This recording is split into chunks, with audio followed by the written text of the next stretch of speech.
It's funny, I spent 20 years in the corporate world, Chris, and now I'm a quote unquote consultant. How people treat me now is so much different than before. I was going to get to that. You no longer have the big brand much behind you, the big job title. And a lot of people I speak to really struggle because they know, I'm formerly the CHRO of a huge global conglomerate, right? And now all of a sudden, I'm not saying you're nobody, but all of a sudden now you're a consultant. You're now in this pool of tens of thousands of other consultants. How do you stand out?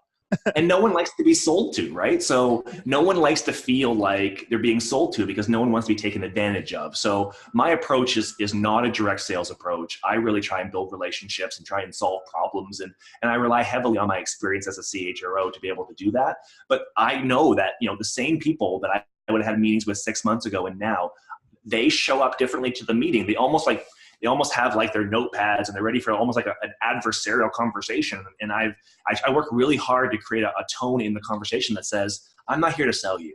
I'm here to listen to your problems. And then I'm here to try and present what I think is a good solution so that you can solve the problems for yourself and I'll facilitate that for you. But ultimately, that's the plan. But Matt, you just described exactly what most HR leaders do in a day-to-day job. But that's where I see the transferability over is exactly what you just said. You're there to listen, understand the needs of that individual in the company context. That's the employee and what their needs are personally, or it's a development or something personal. And then you come with a solution and help them along that journey. That's exactly what you're doing with your customers. And I think many people overthink it and they overcomplicate it. And once you jump in, you'll realize that is really very transferable. I think HR leaders can become very successful in terms of selling themselves and their product and their brand if they follow that same process they normally do with their employees internally. And then secondly, you just said it earlier, which this goes for you in general. I've known you for quite some time now. You're very self-aware. The ability for you to step back and look at Matt and assess, here's where I can improve, this is what I can do differently. That in itself is a huge strength that you have, and something that I feel that I'm developing, actually, the ability to sort of take a step back and say, is what I'm doing right now getting me closer to my goals and objectives? If not, stop doing it, Chris, and focus on what is.